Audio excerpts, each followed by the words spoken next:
speakers. They've got great information. They also have a bunch of videos. And so as the talk progresses, if we find that the bandwidth is troublesome with having us on camera, we might stop and say, let's just everyone go to having your cameras off, although it's not as fun as a presenter, I will say, but let's try it with cameras on and then kind of see where we go. So with that, I will let you guys introduce yourselves further, and thank you for being here.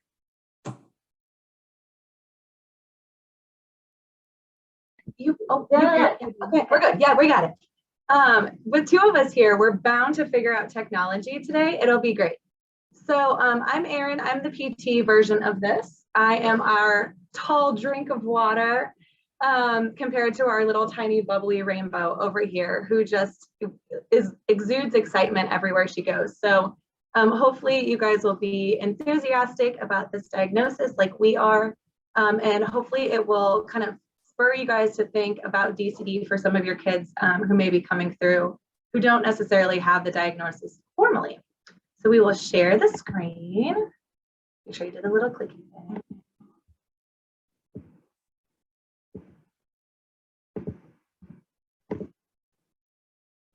Okay. Look at all the little things.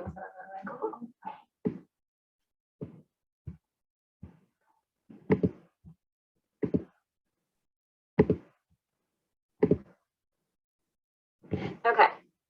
Can you guys see that? Can you see us? I don't know where we are. Yes, we can see that, and it's full screen presentation mode. Perfect. Okay. All right. Alrighty. So we are Erin and Patty of the Erin and Patty Show here at Cincinnati Children's. We are part of, come on, they're thinking really hard. So we are part of the OTPT track team. So translating research and clinical knowledge on developmental coordination disorder. So we will get into that a little bit more, but through this presentation, we want to make sure that you guys are learning the key signs and symptoms of DCD, identifying the DSM criteria for diagnosing, understanding the interdisciplinary approach for diagnosing DCD, and then describe the recommended methods for screening, assessment, and intervention for our kids with DCD or who we suspect to have DCD.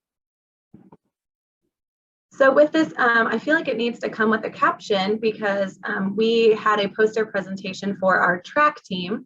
So Patty obviously thought we needed track suits to go with our poster presentation. So invite us to your next poster presentation. We are highly entertaining.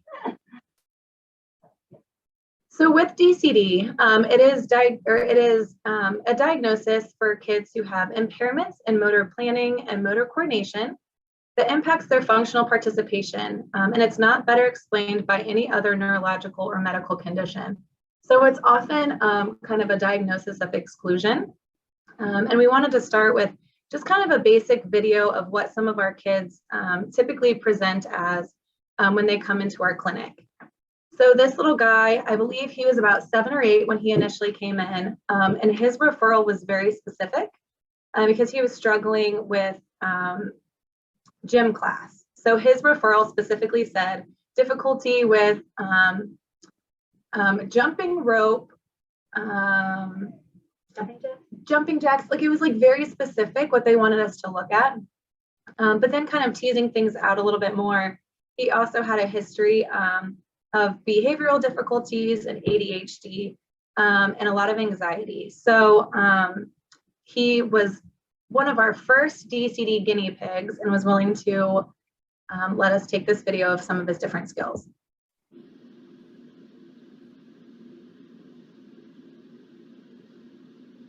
Go for it. I'm sure the therapists in this group probably can relate to this buddy. You know, just kind of Nice try. being, you never want to give this kid a tennis ball because it's going to end up all over. You're going to be chasing it around the room. You can see he kind of clowns around, kind of knows he's kind of not good at these things, so it tends to make everything kind of a joke.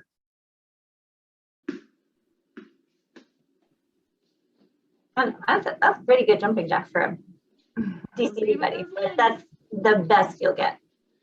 There we go.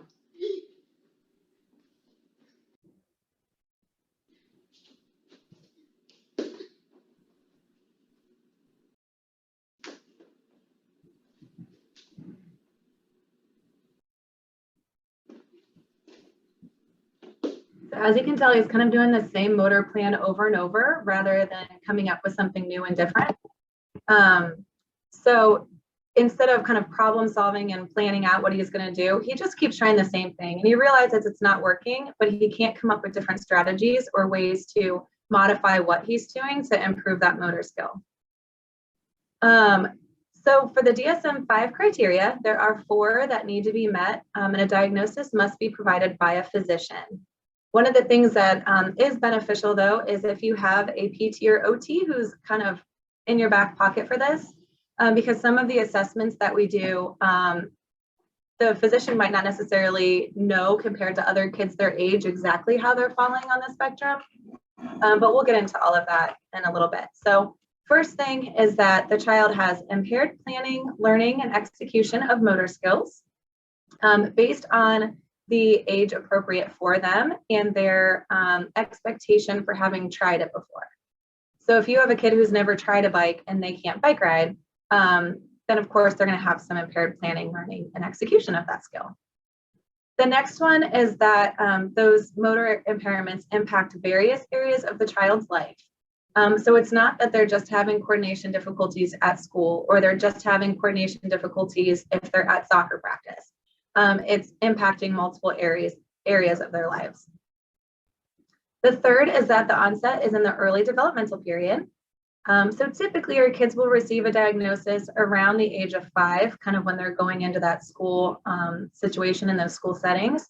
But families often report that they've noticed these coordination difficulties forever. They're often kids who are late walkers, may not have crawled when they were little, but the family is reporting that it's not just an acute instance that all of a sudden they can't perform their motor skills appropriately. And the last one is that it is not explained by intellectual disability, visual disturbance, or other neurological diagnoses. Really, this is just trying to say there's not a diagnosis that better explains why they have this deficit. And we will certainly go into that a little bit more as well. I like how Jason chimed in and said, oh man, I was like that as a kid. And yeah, me too. And Jason, are you still that way? I am to some extent. That's sort of where my friend Gian Petro, when I was at Syracuse, he had a PhD in exercise science, and he now is teaching in Canada, but he would help me by like building up, like instead of like doing the exercise at first, because I don't always have body kinetics because of who I am and I don't always know it. So he would help me build up the skills to be able to do it, or like build on like things. So I would build up to being able to do an exercise by being able to like learn the movement, or sort of he would like break it down and I would do it and then build on each time. So I'm still like that in some ways, and I drop things a lot and some things. And I mean, it resonated with me the stuff that we read too about the multi-sensory, that it's not just one thing, because I mean, yeah, sorry. Yep, so that's great. So I want you to kind of reflect on that as we're going, because we're going to get into kind of the nature of what the impairment is here. And you guys too, I'm sure, you know, some of you probably are great at picking things up. I am not. I've learned how to really probe people who are teaching me in the right way so I can build up an understanding and be functional. So what do these kids with DCD look like? We're going to see if we can coordinate our masks going up and down at the exact same time. So what do kids with DCD look like? They are those kids who are frequently spilling things, often clumsy. Parents might be a little frustrated at the dinner table. Parents, they might have sippy cups for a longer period of time. Parents might kind of navigate the food for them and give them things as they need it. Again, tripping, falling, just overall making messes. They might be those kids who need extra safety supports. So if they're going to go swimming, it might take them a little bit longer to learn some of the traditional skills that other kids their age can use, and they might need extra safety supports with that, or with different like biking, roller skating sort of activities. Sometimes they can become frustrated and withdrawn. If these kids are having difficulties and they realize that they are not good at things, sometimes they will self-select to not do those things anymore. And then often as our kids get a little bit older, they often will kind of retreat and sit back and not necessarily be the first kids on the playground, be the first kids chosen in gym class. So sometimes our kids might report that they're interested in trying something, but they don't do it, especially with bike riding is a big one. Our kids will even say like, oh, I'm not interested in bike riding. All my friends do it, but I'll do a scooter instead. But then if we tease in a little bit more, they really want to learn how to ride the bike too. They just don't want to tell anybody. So if we're kind of looking at different ages and kind of the impairments that we're noticing at different ages, you know, DCD, often we're noticing delays in motor skills when they're younger. So 3 to 7, things are really coming out of difficulty with ball skills, with riding bikes, jumping, skipping. It's not that they can't learn the skill, it often takes more time and it just is not as coordinated as what other kids their age can do.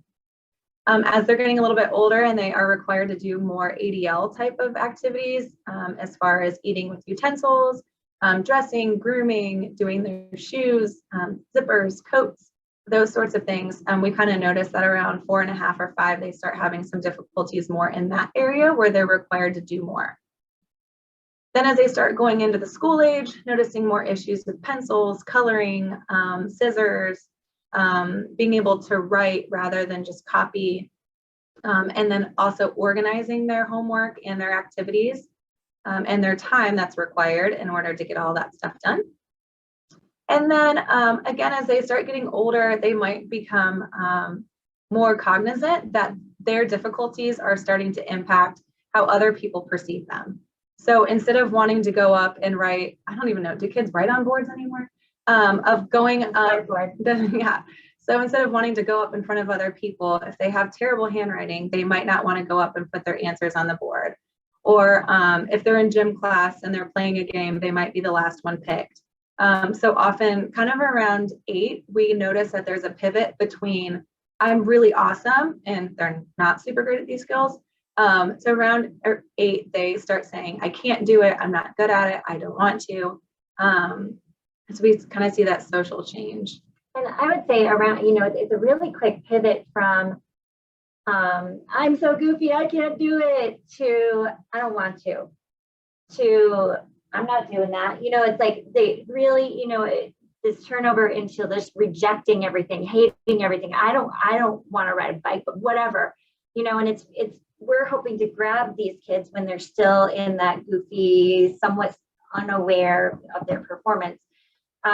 Because it's really hard to get them back. We've got great stories about pulling kids out of that like refusal, angry phase, but you know, that tip happens and they end up in the basement in the dark doing a lot of video games because this is a lot easier to control than, you know, all of this. Yeah, so then kind of going back, looking at the behavioral things, sometimes it starts out earlier of having those times when they're frustrated, mad, angry, refusing. I had a little one come in the other day who was 5 and mom says they've been working on her getting dressed by herself. And now she just goes and asks her aunt to do it when her mom asks her to. So kind of finding that way of working around the system and that emotional thing. So, you know, those harmful comments to themselves are, I suck, I don't want to. And you can just really see how the coordination deficits are starting to impact more of their emotional and their social aspect of things too. You know, and I even, you know, I don't think I would technically qualify for a diagnosis of DCD, but I'm still like, the thought of playing volleyball at like a company picnic is like the worst. Like I have like 8th grade gym class, like horrification. So I get it. Like, you know, and now I know it's not really my motor skills that suck. It's my concept of them. So, you know, who knows, maybe I could have been an amazing volleyball player at some, no. She's about 4'6". So no. I am 5'4". She's the size of the ball rather than a player. No offense to all of you shorter people out there. So kind of some quick facts about DCD. It is a historically underdiagnosed disorder. In the research, it shows that it's about 5 to 6% of the population. But when we were looking at children's, when we first started our track team, we pulled up 3 kids in all of OTPT. We see thousands of kids a year who actually had a DCD diagnosis in their chart, and all 3 of them were incorrect. They wouldn't have fit the DSM criteria. And that's not a Cincinnati thing, that is a United States thing, where we're just very highly underdiagnosed in the States. And so we are trying to get our information out there best as possible. So the coordination difficulties impact more than just gross motor skills. As we mentioned, it's impacting their social aspects. It can impact their fitness and obesity long-term. If they are kind of sedentary kids, they might turn into sedentary adolescents and adults. So that's something that we also have to think about is kind of long-term, what are these implications going to impact? And it is a long-term thing. This isn't just something that they grow out when they become a teenager. So 50 to 70% of adolescents continue with motor difficulties. And some of that may change kind of how it's presenting, because often as a 14 or 15-year-old, if you're not involved in sports, you're not likely jumping or doing jumping jacks or even handwriting really at this stage of the game. So we might kind of see that we're not noticing as big of an impact in the day-to-days, but these difficulties are still impacting our kids even as they get older and go into adulthood. And then another difficulty is that it's been a historically ambiguous terminology. There are lots of different things that this has been called, and so we'll go into that a little bit more as well. So like I said, in 2016, when we first started, we had 3 kids who had that formal DCD diagnosis according to their chart, but they did not even have DCD. So I don't know where we are now. That would be an interesting thing to look at, but it's still, I would say the majority of the patients that we have in OT-PT with the diagnosis are because the OT and PT are requesting the diagnosis from physicians. Our DDBP department has been really great at kind of taking this information. And if they see a kid that's appropriate, they'll send them to OTPT with the request to kind of dig in a little bit more to rule out DCD. But traditionally, we're not receiving these diagnoses and these referrals from our pediatricians out in the clinics. And you might know a kid with DCD, but probably didn't even realize it. So if you coach anybody, if you've ever been in a gym class, you know, there's always that one person that you're like, oh my gosh, Timmy is just out there just running circles, doesn't know what he's doing. Or, oh, there was that kid in my gym class who like, oh, I hated it when he was on my team because he would kick the ball the opposite direction. So you probably know someone who has DCD, but you didn't notice, or you didn't know it, or even they didn't know that it was a diagnosis. This isn't really a case study. I forgot to retitle the slide, but this, you know, another example of DCD, we always talk about in OTPT how you can, it pervades all motor skills, all movement skills, and some thinking skills as well. But, you know, Erin and I always joke about how we want to make an assessment called Get Up from the Table, because you can see it pretty much right away. That's just my instruction, get up from the table. So what, you know, he didn't think, oh, I'll push back, I'll stand up around the desk. He was just like, you know, get myself out from under this desk, not even, you know, not really planning at all. So, you know, you can see it in little things like that. That's where you'll pick up on it functionally and think, oh, it may be DCD. And that's all we want from, you know, the vast majority of clinicians is, oh, it might be DCD. Not you guys, you know, fully diagnosing it, all of you, but, you know, picking up on it might be a possibility because we're missing it or calling it other things in a lot of cases. Okay, so, you know, we talked about how one of the problems is that it's been called a bunch of other things. Sometimes it's been called, you know, specifically this disorder has been called other things, clumsy child syndrome. developmental apraxia, developmental dyspraxia, etc. And sometimes we're diagnosing something that's related or maybe tangential, but that is what we're focusing on instead of DCD, which is the underlying disorder. But in the literature, these are all the things that have been, the symptoms of DCD have been referred to as this. So that's why, as a group, there's an international group of experts who have gotten together ever since, I think it was 2006 was the first time they met, and decided, hey, let's all get on the same page and call this DCD. It has been in the DSM since the 80s, which is surprising. I never heard about it in school, which was a fairly long time ago, but I never heard about it. And I'm not sure, like Kelly, did you hear about a DCD in school? Yeah, but that could have been you. So I'm not right.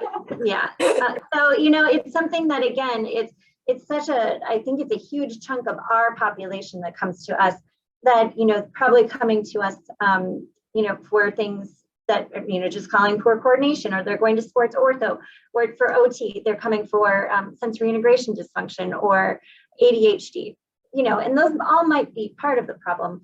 But, the nature of why they're so clumsy and uncoordinated is generally DCD. So the group got together and we said, we're all going to call it DCD, and we're all, our part of our goal as the DCD team is to, again, agree on that this is called DCD. When we first started, kind of dyspraxia under the sensory framework was what we, people were referring to this as. And I think I have a slide further, but, it's taken a while to really kind of reframe it. Okay, so there's nothing that says, like, if you're this, you will have DCD. There's no direct cause.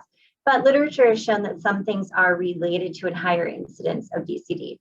Male gender, about twice as many boys have DCD than girls. However, they don't know if that's because it's actually true or it's because we expect boys to be better at motor skills, so we're identifying them more. Things that are related to prematurity and, kind of that around birth stuff really is related to DCD. Low birth weight, being premature, I think it's younger than 32 weeks, postnatal steroid exposure. So a lot of your NICU kiddos, really high chance of ending up with DCD. And then those kids that ambulate later than 15 months are more likely to have DCD. They've done some really cool fMRI studies where they're putting kids with DCD and without DCD in a functional MRI and having them do a mental manipulation tasks. So, those tasks where you have to follow a path and see if it gets there, or those pictures where it's like 6 cubes, does this make a cube, kind of a thing. So mental manipulation tasks. And they're finding the kids with DCD as compared to the kids without, they're over recruiting brain regions for motor tasks. They're over recruiting generally, your more parts of their brain. They're underactivating these regions associated with motor learning. And then they're seeing some other just neural differences in the brain itself. But, for kids with CP, how that, when they're trying to move if you're trying to do something like this, they're going to recruit their whole bodies. They over recruit. Same thing, I kind of think about like DCD. They're recruiting this whole brain to try to think of how can I throw this ball? And it results in something, really kind of doesn't look pretty. But they've shown that, yeah, the brains are differently. They've also shown that with therapy, the brains change to be more like a typical brain, which is super exciting. So what is the impairment? Okay, so it's, we look at this as like a motor disorder, right? They can't move. But that's not the problem. There's nothing wrong with their bodies. There's nothing wrong with their muscles. There's nothing wrong with the link between their brains and their muscles. The impairment is children with DCD have a significant difficulty creating internal or mental models and connecting past experiences with new learning. So you know how you kind of make a framework whenever you're learning something, you're relating it to something old, you make some kind of analogy. Kids with DCD do not do this. And once you start working with them and are aware that that's the impairment, you'll see it. Like there's no plan. Like that kiddo getting up from the desk, it was just right? No, like thinking about it, no kind of framing it up. This little buddy, I want you to go up I'm the telling slide, you, the way I I showed you, him using how to the go rope. up How the can you get slide up the slide using using the the rope? rope. I showed him seconds before this. Go, go, go. Oh, use the rope. Remember how I showed you? So, You hold on to the rope. He's not going to do it well, but then he's going to try again. Let me And show what's he you. going to try? The exact Wow. same thing that didn't work. Wow. Okay. Uh-oh. So they're frequently, trying the same wrong plan over and over. They can't really think through other options. These are the kids that when they do something, they're going to look to you for, did they do it right? Not, they have no idea if it was right or not, And in the video, the first video, when he's trying to throw the ball, he got into like 3 different positions of how am I going to throw this? And it wasn't until I said, go for it, that he actually threw it. So he's waiting for someone to tell him how to initiate, when to initiate the activity. So sometimes these kids will just sit there and stare at you like, okay, when are we going to do this? Because they can't figure out how to even initiate that plan they need to do. Yeah, and they're really looking to you, all those external crutches for what do I do? What do I do next? You're supposed to say the thing. You're supposed to move my body. Okay, so this impacts everything. We'll get into details here. Yeah. So in this picture, who can spot the kiddo with DCD?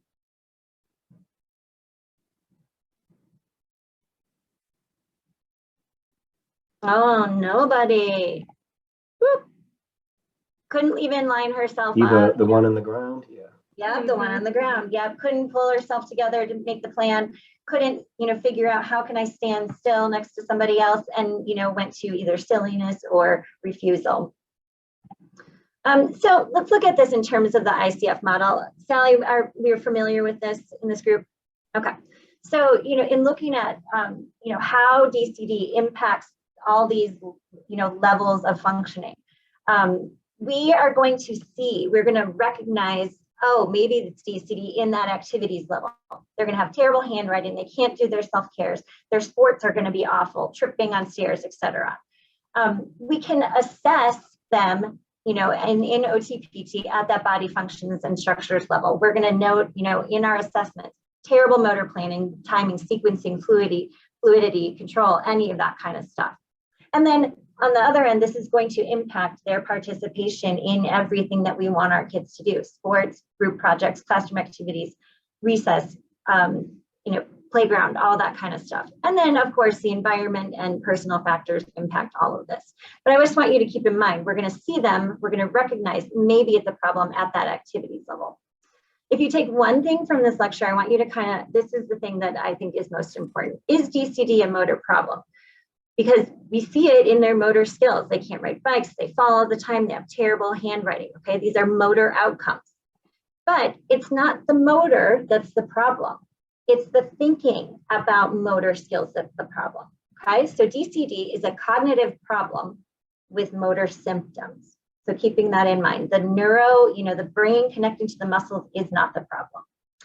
Okay, let me just run through quickly. Why don't you go through this part? No. Great. Okay, go. Okay. So difficulties in school that you'll often hear families kind of talk about once they get going. Really hard time with handwriting. Pre-writing skills are also very challenging.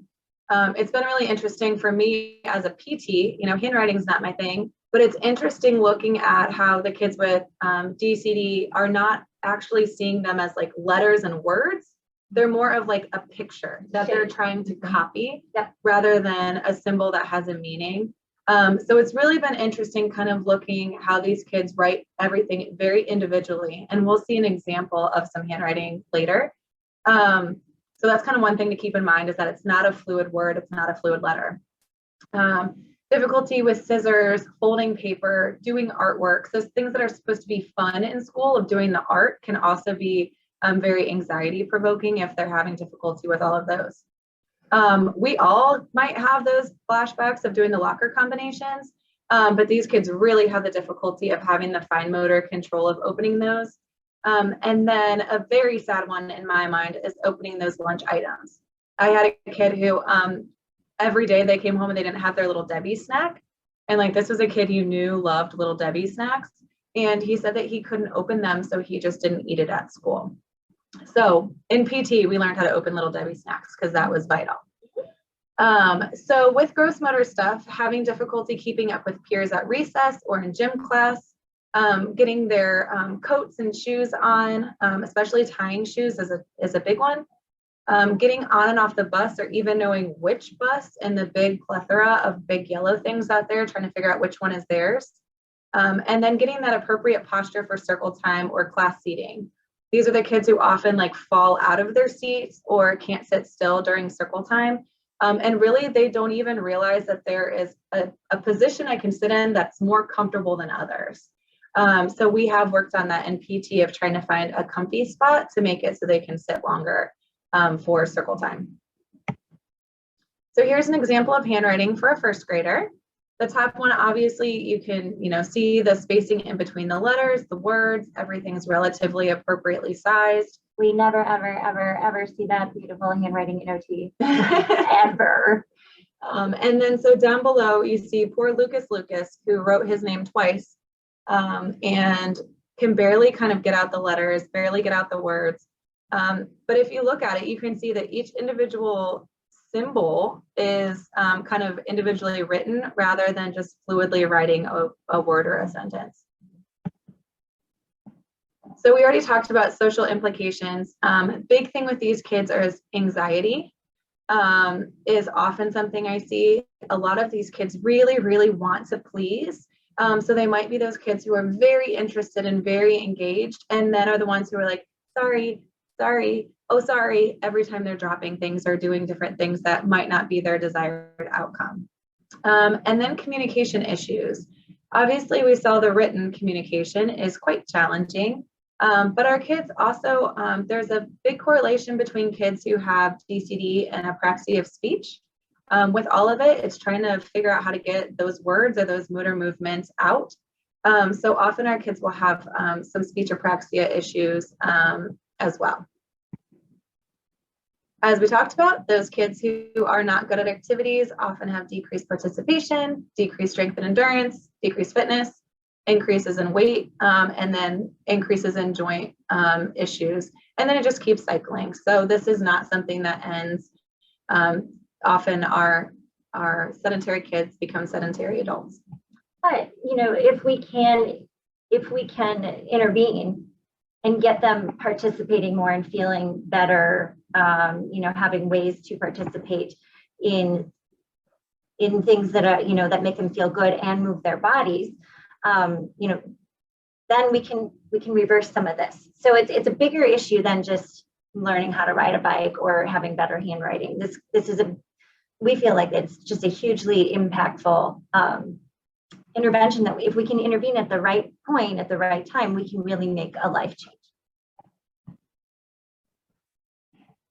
All right, so diagnosing DCD. As we talked about, it often takes multiple people to kind of come together to be able to prove that these 4 criterion are met by, and then the physician gives the actual diagnosis. So the first one are those motor skill deficits. So the acquisition and execution of coordinated motor skills is substantially below that expected given the child's age and opportunity for skill or learning.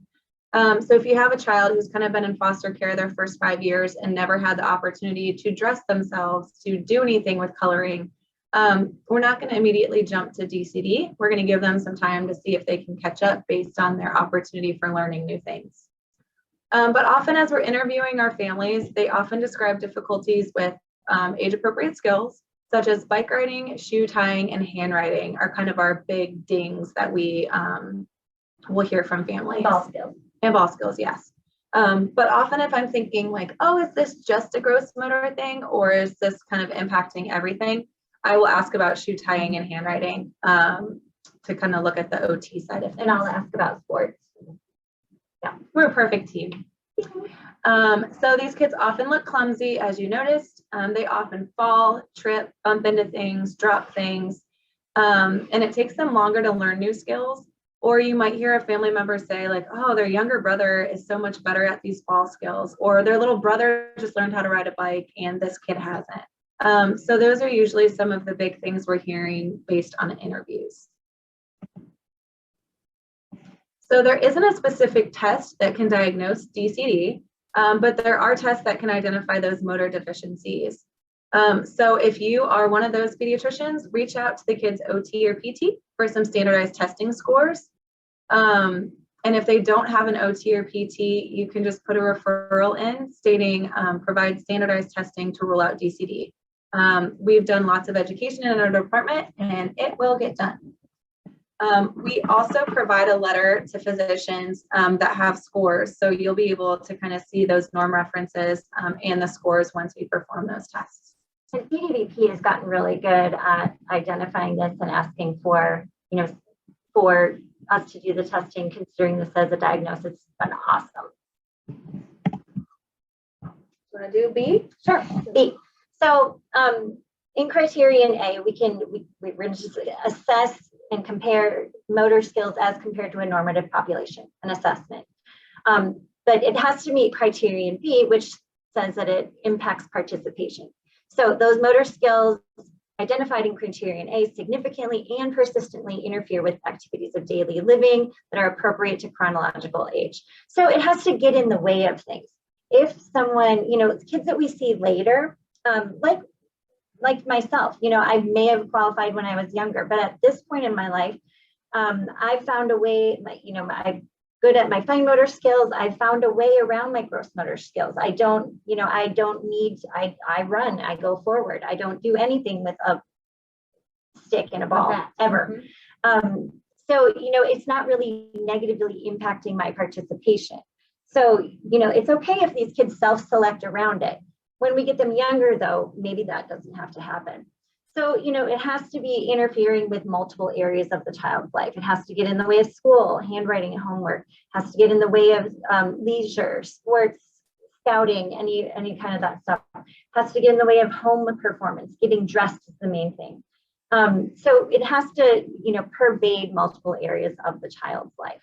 In families, it's hard. We start to probe questions into, where is it impacting the child's life? And the families have, because they know so little about DCD, have already kind of made up their mind that they just don't want to. They don't want to. They're lazy. They never listen to me, which may be true, but it may be because they didn't understand how to do it. It may be because they've been told, in language they don't understand, do it faster and smoother. What does that mean to someone with DCD? I don't know. I don't know what smoother is. So, the families are already frustrated, and that, that's okay. I get it. I'm a parent. But, we can just say, just, okay, great. Just trying to figure out where in your child's life this is impacting. We can identify this with just chatting with the family. We can also identify it with a screening tool that all of you can use called the Developmental Coordination Disorder Questionnaire, or the DCDQ. It's free, it's online, it's at dcdq.ca. It's just a 15-question parent form that they fill out asking questions about, do they learn new sports easily? Do they have trouble with crafts and cutting, that kind of stuff? To say, oh, it might be DCD, and help us know, let's probe a little bit further. There's some other tools too, also the Movement Assessment Battery for Children checklist. There's some other interviews that OT and PT can use, but the DCDQ can be used by anybody. Just takes a few minutes to complete, and it results in either suspect DCD or probably not DCD. Super handy. Criterion C is that it's early onset. So, again, this is something that was always around and will remain to be around. It's not that Johnny was a great athlete and did great, and then he woke up one day and couldn't do anything, could barely walk. That's something else. That's something neurological. But, DCD is, they've always kind of been clumsy. They're kind of a late walker. They always bump into things. It's been hard to teach him things. So just that it's always been around and will probably continue to be around. And criterion D is that the deficits are not better explained by anything else. Okay, this is key. So when we're trying to figure out, is it DCD, we need to ask ourselves, and physicians need to ask themselves, is there any other reason that they're super uncoordinated? if there's something neurological going on, CP, if they've got some genetic thing, Down syndrome or similar, if they have their IQ is so low, they're in that very intellectually impaired range, they're blind, they're missing a body part, whatever, that explains why they're uncoordinated, it's that. If there's nothing else, then it's probably DCD. Okay, so we just need to make sure that all of these coordination difficulties are not caused by something else. So it's basically a diagnosis of exclusion. These are things that would rule out DCD. Okay, these are things that cause coordination impairments that would say, no, it's not DCD. Genetic abnormalities, anything neurological, CP or seizure disorders, anything degenerative, muscular dystrophy, brain tumors, musculoskeletal things that make the skeleton and the muscles abnormal or have abnormal function. Physical, yeah. Jason has a question. If you have time for a question for a moment. Sure. Sorry, I mean, so this is one of the things I'm sort of curious about, because I get it in some ways of being able to rule out if there's nothing, but what happens if it's co-occurring, because some of the same things we're getting there. happening at the same time, because and that was sort of similar with learning disabilities, as it seemed like it was sort of, okay, if there's a over-encompassing a diagnosis, then we'll just go with that, but what happens if some of the reasons that practices and supports aren't working for a person is because there's co-occurrence of something happening, because especially with the multi-system factors that both of these have in some ways. Yep, just wait like 3 slides. Sorry, I'm sorry. Okay, it's great. We love, we could chat for hours and hours, it's just, we can't. But we're just trying to rule it out with some of these things. Okay, of note, you can have DCD and autism. Autism spectrum disorder itself does not cause motor coordination difficulties. We know, some of our kids with autism are incredibly, dexterous and do a lot of things. And then another chunk of them are not. But we're saying that's because of DCD in addition to the autism itself. Let me go back to that for a second. Sure. So a couple of things of recent note that I've kind of had people ask questions about. Musculoskeletal wise, often these kids are a little bit lower tone. They have a little bit extra mobility in their joints. So hypermobility often pops up as, is this something that is causing, or is this DCD, or is it hypermobility that causes it? If the child is able to plan an activity, but then cannot physically do it because their body is hypermobile, we're thinking it's the hypermobility, not the inability to plan for DCD. Another big thing, I've had a couple of kids recently, because we're getting so great genetically and figuring out little mutations, is that kids will come in and they've found a genetic mutation, but they're not sure if that's what causes the DCD or not. In that case, I very much said, like, if there's something else that may be causing it, let's not go for the DCD diagnosis, but we can still treat in the same manner. So we're going to treat most of our kids with coordination difficulties very similarly. So just a heads up, you don't have to try to force the diagnosis if there's something else that we can kind of attribute to. Sure. Okay. And I'm going to try to speed up too. So like Jason was asking, yeah, one of the reasons this is so tricky is because DCD overlaps with so many other things. And we presented at Grand Rounds a couple of years ago, and there's one guy who is great who runs audiology, but he was like, aren't we all kind of talking about the same thing? Yeah, I mean, I don't have a better, I don't have a better response, but is DCD the same thing as like a processing disorder? Probably, but right now this our language within our scope, this is where we're putting it. But know that, yeah, that these things really overlap quite a bit. 50 to 60% of kids with DCD also have ADHD. The statistics on autism are all across the board. I think it's just newer that they've started teasing it out. So anywhere between 5 and 80%. I have no idea. Learning disabilities are common. A lot of kids with DCD report sensory processing difficulties, and a big chunk also have speech and language disorders. So there's a lot going on. So how do we tease out what is what? So, you know, from a therapy perspective, we need to tease out what is the thing that's getting in the way of your function? What is the thing that's getting in the way of you doing the things you need to do? You know, when all of these things, you know, DCD, joint hypermobility, ADHD, sensory processing, all of these things have symptoms that include clumsiness, motor delays, difficulty with activities, behavior emotional problems, difficulty learning, poor body and self-awareness. So all of these things can list the same symptoms. But we have to figure out, you know, what is getting in the way of function, okay? DCD, like Erin alluded to, it's poor functional motor problems, so can't do things without anything else going on, okay? It probably overlaps with some ADHD, you also can't pay attention. It probably overlaps with some hypermobility, and they probably have some sensory symptoms as well. But really what we're trying to do is figure out what's that first barrier to your functioning. If it's, I can't think through how to do things, that's what we're going to treat first. You know, so it's not, we're not jumping straight to a DCD diagnosis. We're just, you know, making sure that we're considering it when we're seeking what is at the root of these problems. You know, in thinking through what is the first barrier to the most important problem. So, you know, Erin's example of joint hypermobility, let's do this in terms of ADHD. So if a kid comes to me, you know, they're all over the place, they're not paying attention, super distractible. I need to figure out when I treat him appropriately, when I'm using language to help him make his own motor plans. If he's with me, which happens a lot, it's probably not ADHD. We've just been using interventions that have gone straight over his head. And if someone's talking to you in a language that makes no sense to you, you're probably going to tune out as well.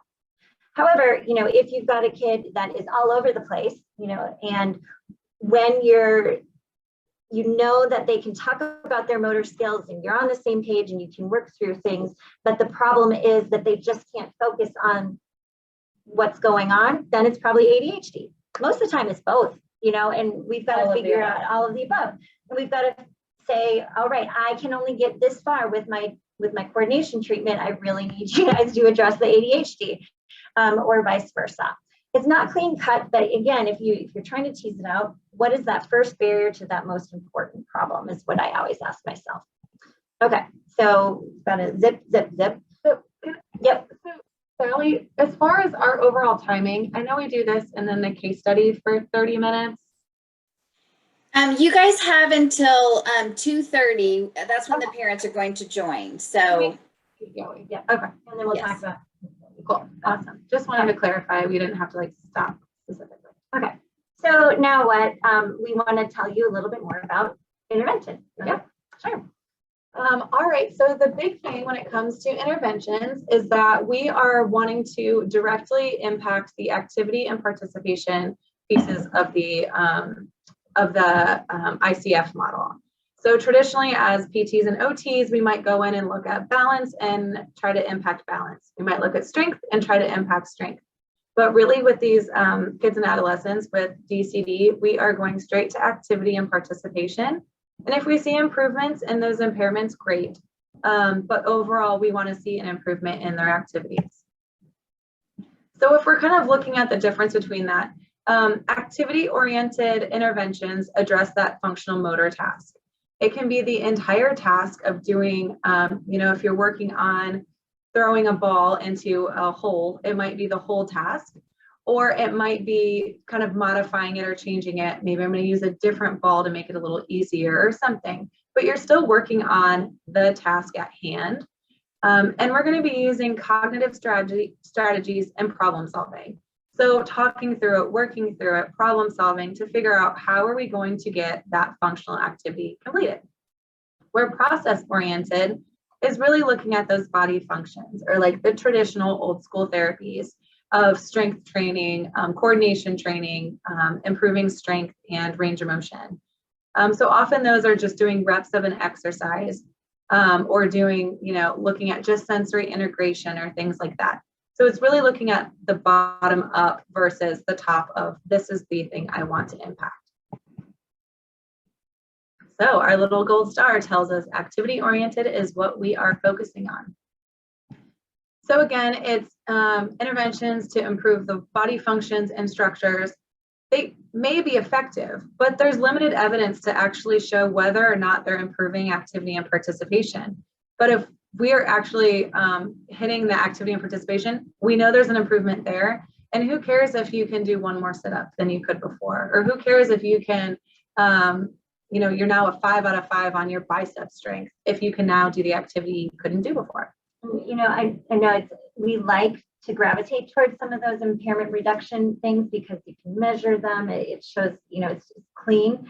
But I would say we're not impairment reduction therapists. We're functional therapists. We want kids to do things that are important to them. Sorry, is it okay to make a question or comment real quick? Because I would also think of that would go into some of the strategies too about how to make it so somebody doesn't feel, the sort of stigma that goes with it sometimes, or feeling like that themselves when you're trying to fix something because there's only one way to do it or something, and that doesn't necessarily, it's harder, it goes on the way that we talk about it too. Yeah. And one of he's like a plant. Yeah. All of our next things, Jason. Sorry. So one of the things that, we went to a lecture at one point and they said, think of all of the different ways that a pitcher throws a ball and how many pitchers there are in, whatever leagues there are. I don't know, not my thing, but not every single pitcher throws the fastball the exact same way. And if you watch all the guys go up to bat, not every guy goes and stands in the exact same way, but 40 of them might hit a home run and they're doing things differently. So it's not a matter of, hey, good thing they did all those reps in the gym. It's figuring out what are those little things that work best for them to have the best motor outcomes. So one of the things we really love, I realized I was muffling myself. One of the things that we really use at Children's is something called co-op. So cognitive orientation to daily occupational performance. Very long name, basically saying we're going to make the kids think and process where we are currently in order to get motor outcomes out. So we're using a bunch of strategies and kind of talking through and coaxing and encouraging the kids to come up with strategies, skills, and plans on their own. So the main goals of co-op is that 1, they learn the skill that they came in to achieve.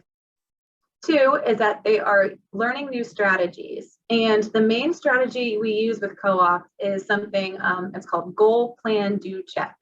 So the kid has to come up with their goal. They come up with a series of steps of the plan. They do it. And then they check, did I use my plan and does my plan work? Because if my plan works, it should work all the time. It should work in therapy. It should work at home. And then it's taking that pressure off of the kid of, oh, I just did this terrible again. I suck. I'm terrible. It's, oh, no, that plan didn't quite work. Let's see if we can add a step to your plan. So it's taking a lot of the anxiety provoking piece of motor skills and kind of adding cognitive solutions to help them realize that it's not you, it's just the plan that's not working and we need to figure out how to make this plan. Because remember, DCD is not a motor problem, it's a cognitive problem. So why would we intervene at the motor level? Why would we do motor training when the issue is thinking about the motor skills? So this is a cognitive, a thinking and planning intervention that is awesome. So the third goal of co-op is that we're going to generalize to different settings. So I want you to be able to do your bike riding in our hallway here, but then I also want you to be able to do your bike riding at home in your neighborhood with your friends down the cul-de-sac. So being able to generalize the tasks you learn here and then be able to do it other places. And then the really cool thing about co-op is that there's actually a transfer to other tasks. So our kids often, my biggest example is that we were working on balance with a kid who was doing Taekwondo. And one of his strategies that he came up with was to hold his tummy tight when he was standing to do his kicks. So then we started working on basketball and he wasn't getting very much force to be able to push the ball up. And I said, hey, have we ever done anything that kind of makes you where you feel like you've got more of, like more push, you've got more solid base? And he was like, oh, tummy tight. So he's transferring one of his strategies from a completely different skill into something new. And you would do the same thing. You know, if you were walking across a very narrow surface, you're going to realize, hey, from doing this before, I need to keep my feet directly in front of each other. So you already have strategies. Or if it's a rounder surface, you're going to know, hey, I've got to keep my feet right in the middle, or be prepared that my ankles might shift a little bit because I might fall off. So we already come up with strategies where our kids with DCD don't often. So the really cool thing about co-op is by coming up with these plans and really talking it through, they're able to come up with strategies that they transfer into other tasks. Because, you know, that kid said tummy tight. That was his strategy. It wasn't engage your core, you know, or all the things that we shout at kids all the time, you know, like tighter, tighten up, you know, whatever we're saying, you know, co-op really makes you aware of all the words you're throwing at kids that are just going over. So some of it is too not being able to, like, if there's an adaptation, because like if he's riding a bike in the gym, but there's sensory issues around people coming around him, then it would be, I still know the skills of like pedaling and stuff, but I could also adapt the strategies if it's not exactly the same, because I would think some of it would be is if you sometimes what can happen with some strategy buildings that we do for people is we build a strategy, but then it's universal, but situations aren't universal. So then Right. It's not the skills to adapt to do what you know about yourself. Sorry, I don't mean to. Right. And we're not building the strategy. That's Yeah, the exactly. We are facilitating the kid building the strategy on their own. And this is like a 2-day conference to like teach people how to do it. But that's kind of how we get there. It's his strategy, not mine. So I would talk to someone who's riding a bike in a gym and there's all this going on and figure out, oh, the barrier, the performance barrier doesn't have anything to do with riding a bike. It's all the sounds and lights and whatever. There was, you know, my great example of that is I had a kid who I was working on bike riding here with, and he was great, awesome, like totally rode his bike fine. And mom was like, he can't do it at home. I don't know what's going on. And, you know, we talked through his plan, whatever it was at the time. And I'm like, why can't, you know, what's different about here than home? And he said, at home it's so bumpy. He had a gravel driveway. And knowing, you know, none of us, you know, that wouldn't have come up. It would have been like, he just won't do it at home, you know? So then we were able to figure out either let's not ride it on gravel or let's make a plan for riding it on gravel. So you're exactly right. You know, it differs wherever we go. Those universal plans do not work. If they did, we could go to YouTube and be experts on everything. Which I am. So the other thing with co-op too, and kind of thinking of those strategies, is all of the kids, when we're using co-op, they have goal, plan, do, check as a basic strategy. But those little ones come up of, I'm holding my tummy tight. Patty might not come up with tummy tight, but she might do the exact same thing and just have different words for it. As far as riding the bike, if you're doing it down a blank hallway, I might notice as a therapist that they're looking off to the side and they're kind of deviating. So I know, hey, if they go home, they're not going to be able to stay on that sidewalk because their eyes are all over the place. So part of the plan could be, where do you look? Oh, I got to look straight ahead. And then that's part of the plan, instead of going home and having to fail at an activity that we know is going to be challenging, because we already know their attention isn't necessarily to the task they're doing. Same thing if I'm going to throw a ball at that kid later on though, for them to catch it, not just throw it at them. So if I'm throwing a ball at them and I know that their eyes are not paying attention, the ball's going to hit them. So that same strategy could be used. Hey, remember when you're riding a bike, where did you need to look? So then we're also taking that skill and transferring it. We love co-op. We could do this all day. Do this one? Yeah. So why, you know, we teach co-op the approach, which is a great intervention for so many diagnoses, so many ages and populations. But we talk about DCD whenever if we're teaching adults who treat cerebral palsy or brain injury co-op, we're still going to talk about DCD. Why? Because co-op is directly intervening at that level of making that mental model. Okay. And what do kids with DCD, people with DCD struggle with? Making the mental model. So co-op is directly targeting your ability to analyze how you did, your ability to solve problems, your ability to create a plan and evaluate it. So it's awesome. Okay, this is how many, yeah, like a 5-minute video showing, you know, when I first started using Co-op, it was kind of like an experiment for us. But this is, you know, kind of showing the process of me using Co-op to treat this little girl, and we were working on shoe tying. I might fast forward it at some certain points just to get through it, but you'll see 3 sessions in a row. And these are 3 sessions that are separated by a week, okay? So just keep that in mind. Read the next step. Put one string down on the other.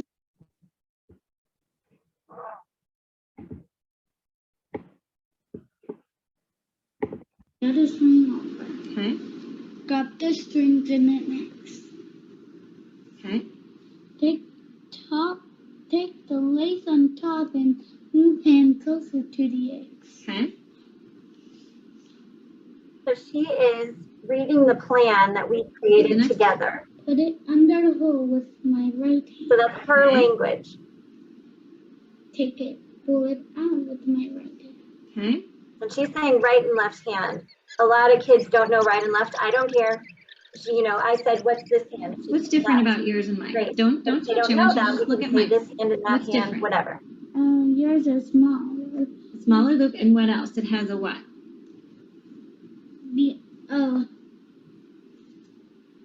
The string down. Yeah, kind of like, what does a dog have?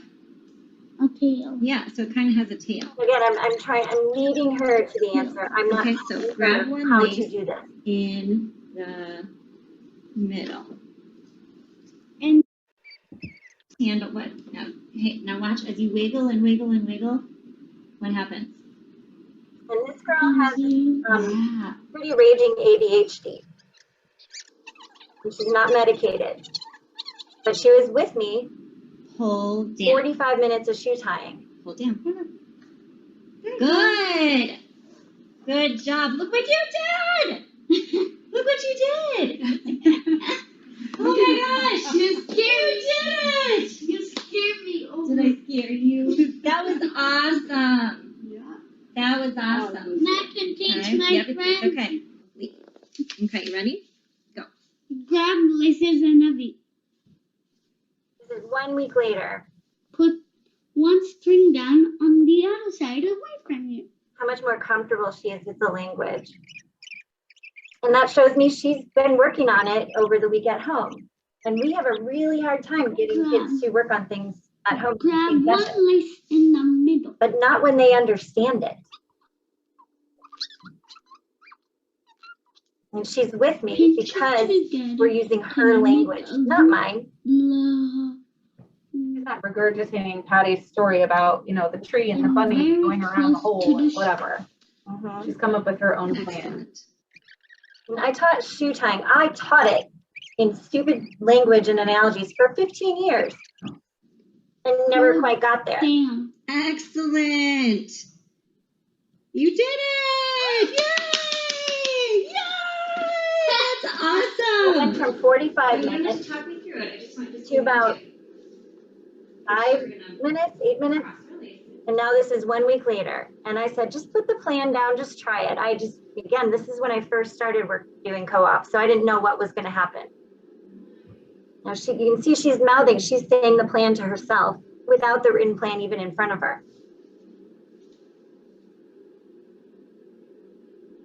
You know, therapy is usually very like hands-on, hand over hand.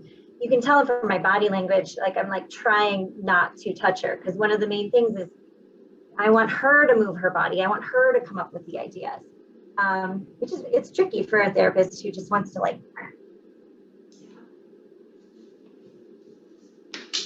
So good. Okay, now what? Isn't it good? That's right. Yep. Yep. Keep going.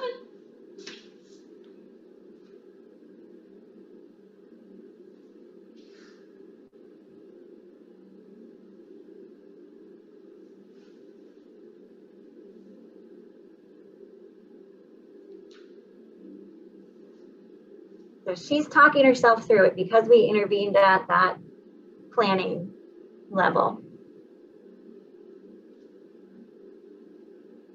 And look, she corrected herself there. That never happens when we just get someone through the level of just like imitating what I do.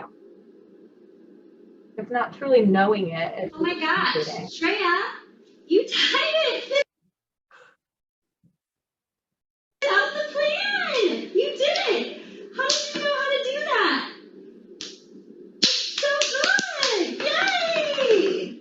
That's so good. Now can I get a prize? Yes. I've got a pretty good prize bag, but it's awesome. It's just such an amazing intervention. It's so empowering. Okay, let's just kind of, yeah, okay, yeah, you can look through this later. This is just kind of how our team has tried to bring some of this stuff, implement it throughout the hospital, which has been really tricky, but we are trucking on. So we taught our whole department about co-op and DCD. We're still doing it. There's some great resources here on Centerlink, knowing notes about DCD and co-op, DCD-Q's there, you know, some of the tools that are mainly for therapists, some good algorithms for, you know, figuring out what is what. This is a great tool for multiple disciplines, the community practice tool. It's got a lot of great statistics and kind of algorithms for if you are a physician, how, you know, when I should refer on. Great websites for practitioners and caregivers just to learn more about DCD is the CanChild website, which is a fantastic resource overall. Okay, got more here. And we've got like 20 minutes to over call. Should we answer some questions? Yeah. Now can I get a I love prize? that idea. There's a couple questions in the chat box. I tried to answer a few, but I'd be happy for you guys to review those. Do you want to read Do you want to read them to us so we don't have to scroll back? Sure, let me go back. So basically, Pat Backus mentioned, asked a question about whether the DCD questionnaire is integrated into existing developmental assessments that pediatricians provide. And I said no, but it's free and readily available. I mean, not universally, and I don't think necessarily at Children's. We do have it in OTPT and we do use it. It is required for any child that comes to us with coordination or motor concerns that of a certain age that we give it as a screening. But maybe you guys could speak to a little bit more just the education you've tried to do about it being more routinely used. Yeah, I mean, we want it to be routinely used because kids are coming to us with functional problems. I wouldn't want to just give it out to a normal population because you're going to find clumsiness and difficulties learning motor things that don't really impact participation and function. So, you know, for our part, they're coming to us with a functional problem and we want to see, is it because of DCD? I want you guys to have your eyes open and your ears open for, you know, signs that, you know, they're terrible at sports. They don't play any sports. They're doing bad in school because their handwriting's bad. They won't get themselves dressed. Some of those things, but I don't think, you know, it shouldn't be used as a population-wide screening tool. I will say this is not something that's discussed very frequently in pediatric residencies and whatnot too. So as a general pediatrician, this is not brought up frequency. It's not something that's commonly known. And I feel like sometimes if you do more developmental rotations, it might come up, but in like general pediatrics, it's not. Yeah, and I mean, same as in therapy, and we're kind of the first line of defense there. So we're doing our best to educate pediatricians, you know, grand rounds, we've got some forms and, you know, we're trying to get there. And I think we're just going to have to do it from that standpoint. Yeah. And the tricky thing is, you know, being at Children's, we have to kind of follow the Children's guidelines of how we get things out to our practitioners in the community. So that's why we do have that community practice sheet or whatever that thing is called, for us to be able to provide a little bit more information. But we're basically starting here where we're finding the kids that may have DCD and then reaching out to the physicians. We have a letter that when the children come through, all of our kids who are between 5 and 15, if they have coordination difficulties or motor skill difficulties, we're doing the DCD-Q and then following up with a standardized assessment if we feel like DCD is a possible diagnosis. And then we do have a letter, and at the end of our letter, it has background information on DCD so that it's not just a, hey, here's a diagnosis I want you to consider. but here's a diagnosis. It's highly underdiagnosed, but it's a really cool thing. And here's some information about it to try to get that information out to the best of our ability. We're trying. Yeah, we're trying. You know, I think this is just the way we have to do it. We talk to pediatricians about other things that aren't nearly as evidence-based. So, you know, I get it. And I wish I could change a lot of things. We're getting there. All right. Yeah, Okay, it's just still very much under-recognized and underdiagnosed. And the main purpose of getting the diagnosis is so that we can provide evidence-based treatment, that we're not just strengthening, thinking that providing strengthening as an intervention is going to improve their functional skills. So that's the biggest piece of it. And I think too, you guys have seen this over and over, that when it is given appropriately to a child, the diagnosis, there's a greater understanding by the family about all these different areas that are impacted. And, you know, they're frustrated all day long. The parent is, the kid is, there's a lot of reasons why that diagnosis can be super helpful. Miss Donna Brinkman has her hand up, or did have her hand up to ask a question. Yeah, I do have my hand up. I am a parent of a child who has epilepsy. So I noticed on one of the articles, the end part of it said far less has been written about it in child neurology literature. And I was just wondering, first of all, why? Because a lot of the anti-seizure meds cause a lot of what you're discussing, and why neurology isn't more up to date on that, because everything that you said in this entire thing is my daughter, and she never got that diagnosis. When I spoke to neurologists, OTs, PTs, speech, whoever, why isn't it more out there for neurology? So it's not a neurological disorder. And again, there's been some, you know, like, where does this fall in terms of IEPs, and where does it fall in, like, all sorts of things. If you have a seizure disorder, there's a difference in your brain that may be causing motor difficulties anyway. If you're treating the seizures with medication, that may be causing some dyskinetic movement that is causing the coordination difficulties. So we can't say that the main problem is you can't think and plan your movements. If your daughter came to OTPT, we would not argue for a diagnosis, but we would treat in the same way. We would, treat as DCD. We're really trying to, the interventions that we talked about are useful for so many populations, which has been a struggle of our team because they think of it as just DCD, but it's really a fantastic intervention. But, in terms of when we first started asking for diagnoses, pediatricians were saying, well, I'll send them to neurology to rule out other. We're not looking, neurology doesn't, neurology the only thing they would be involved in is saying, nope, the brain is normal.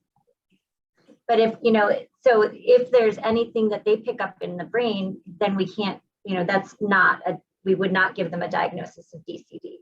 So I guess that's why it kind of, that's why neurology itself does not know as much about it. Does that make sense? It does. It's just for me, it's just a little frustrating as a parent. Sure. Because she didn't start having seizures until she was 3. And we noticed it's been on 11 different medications since age 3. I'm gonna have to knock. We've been seizure free for 4 years, and we've gone from 5 anti-seizure meds down to 2. And cognitively, I've seen a total difference in her since then.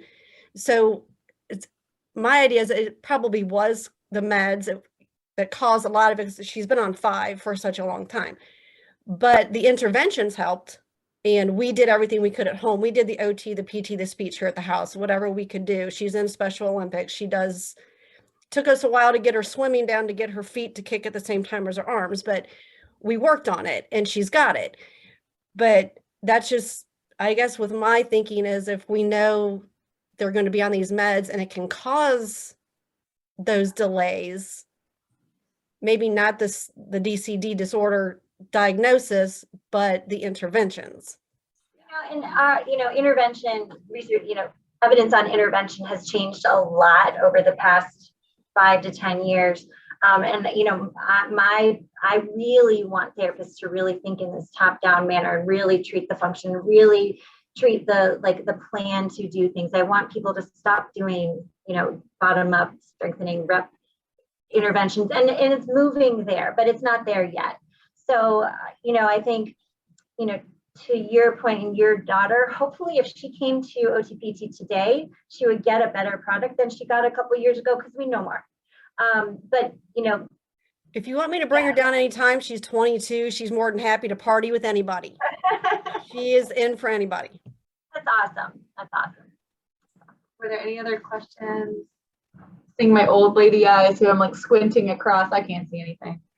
Or were there any other questions? Just a few minutes Sally? to go over Colby, just to kind of introduce him, Yeah. and then I think Okay. his mom is Cool. calling it. You guys are a great group. I love having interaction. I hate presenting online is so sad, but you guys are not making it sad. Close up, girl. Close up. All right. So we are going to be talking about my buddy Colby. He's had delayed motor milestones throughout development. I have seen him since the dawn of time, because he started with me probably around 18 to 24 months-ish. He was a late walker, never crawled. And when I was seeing him, he has ADHD as well. And even at a very young age, it was very difficult to try to get him to focus and figure out how to coordinate his body. He was constantly tripping and falling, and just a very busy human with frequent falls all over the place. He also participates in OT as well. And around the age of 6, he was kind of diagnosed with ADHD and DCD, I believe. But we'll confirm with mom, because we will chat with her soon. So traditionally, you know, Colby initially, when we first started, he was seen by OT and PT. And before the last few years, we would kind of see kids forever and always. You know, if you have a deficit, you come in and we're just going to keep your spot until you graduate when you're 18. And so over the last, 5-6 years, we've been doing more of like episodes of care. So for Colby, we switch off on doing 12 weeks of OT and then 12 weeks of PT. So his OT is really into co-op as well. And it's been really interesting seeing, you know, kind of the changes in his overall handwriting over time. Do you know when these were? Yeah, let me talk through these. I don't know exactly year-wise, but it shows a nice progression. Obviously, he was in school at this time, you know, knew how to write his letters, had formed some kind of a plan to write his letters. I'm sure it's not super efficient, but he can form his letters. So OT focused on, you know, him, bringing him to create these rules. These are his rules that he came up with, to use good spacing, you know, when no kissing, letters, no kissing between words. Don't making giant periods, make little ones, use capitals, long, tall, short. You know, he also came up with some interesting models for making letters in his head. Doesn't matter that I don't know what that means. He needs to know what it means. And it's really improved his handwriting. So this is a recent handwriting sample. And it's like, I can read 100% of that. That's awesome. He probably has a funky grasp. He probably is a bit slower than his peers, but this is functional handwriting. Here's some, I pulled some videos. These are pretty short, but just to show Aaron using co-op techniques with Colby and how to get at some of his plans. These are pretty short, so we'll show them. You want to add anything real quick?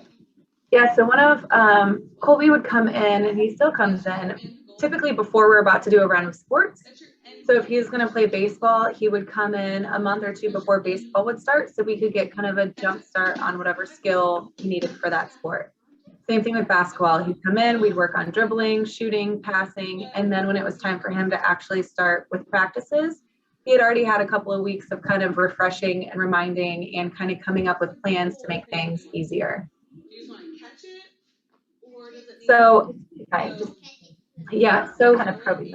for this activity, we were working on throwing the ball up over that was our plan, because there was something on the wall that he would throw up and over. But this is not kind of traditional PT. It's us sitting here talking, figuring out what our plan is going to be, and then having him implement it. So going from just throwing the ball up willy-nilly, whatever speed, whatever force, whatever direction, to coming up with a plan that he's going to throw it over that, and it has to be close to him, is kind of what he said. His bike riding plan, I thought was just Bike articulated riding? so well. It might be throwing, I don't know. Okay. Colby, can you teach someone how to ride a bike? Yes. Stop, steer, tush. Stop, steer, tush. So what does stop mean? Stop the bike. So how do you even start the bike? You go fast. Okay, you got to keep your pedals going, right? So you got to go fast. Then what's step 2? Steer. Steer, you're right. And what's step 3? Tush. Can you look up here so I can hear you? What'd you say? You have to move your tush When do you have to move your tush? when it's going this. If it's kind of leaning a little bit, right? Yeah. Perfect. Love it. So What were your steps? What was step? So for him, his plan was stop, steer, tush. If I was to tell somebody else how to ride a bike and I gave them those instructions, that does not make any sense. But Colby was able to kind of talk through and problem solve in order to come up with his plan for bike riding, which he is a completely independent bike rider. So with Colby recently, last year, I guess recently, we decided to do a co-op club here at Mason. And we only had 2 kids last year, but they were kind of around the same age, and both kids had coordination difficulties, but were interested in general sports. So liked basketball, football, soccer, baseball, but they might not have the coordination to necessarily do a traditional like sports club or a sports camp over the summer. And so Colby was one of our delightful participants in the co-op club.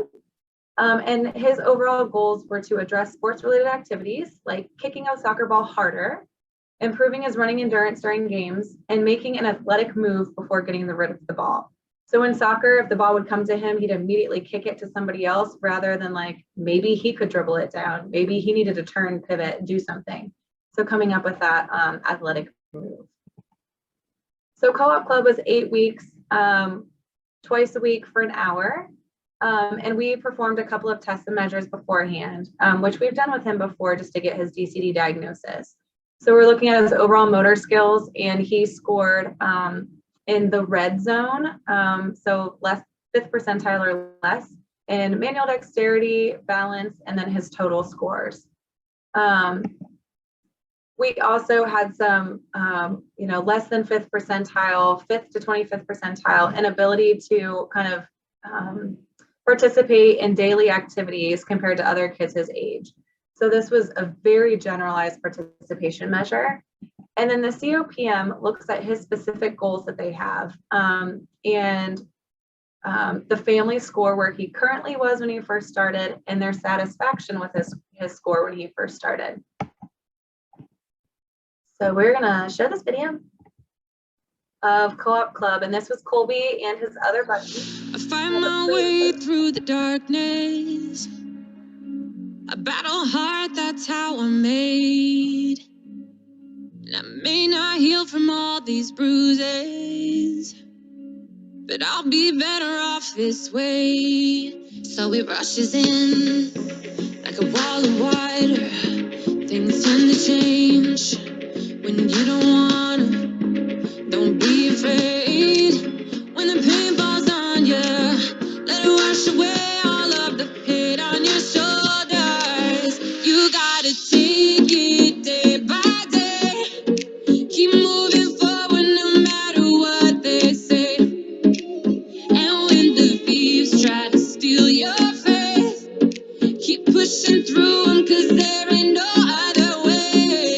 If you wanna get stronger, we don't break, no we don't break. Stronger, stronger, no we don't break, no we don't break. Stronger, stronger, no we don't break, no we don't break. Stronger, stronger, gotta take it day by day. If you wanna get stronger, we don't break, no we don't break. Stronger, stronger, no we don't break, no we don't break. Stronger, stronger, no we don't break, no we don't break. Stronger, stronger, you gotta take it day by day. If you wanna get stronger,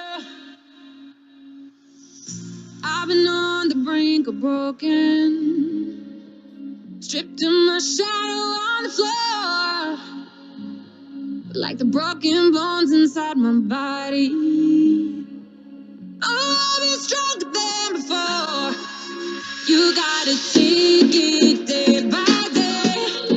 Keep moving forward no matter what they say. And when the leaves try to steal your faith, keep pushing through them, 'cause there ain't no other way.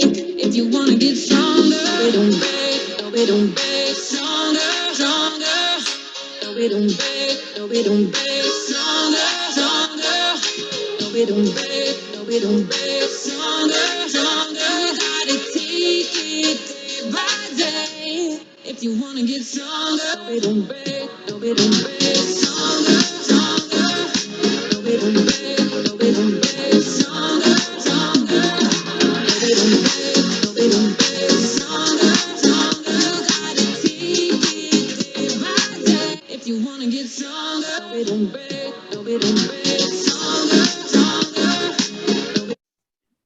So Colby was our taller guy in there, and he's worked on sports activities before. So he definitely had a knowledge and understanding of some of the things, but you know, he's first started with his layup and it was kind of a walking up and throw it, and then there's no rebound. You don't make the layup, you got to go for the ball.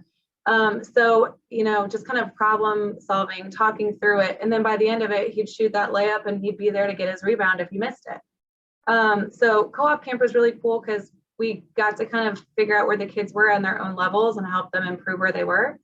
Colby was spectacular in that he's done co-op before, and he was actually co-oping the other kid into improving some of his skills, which was really, really awesome to see.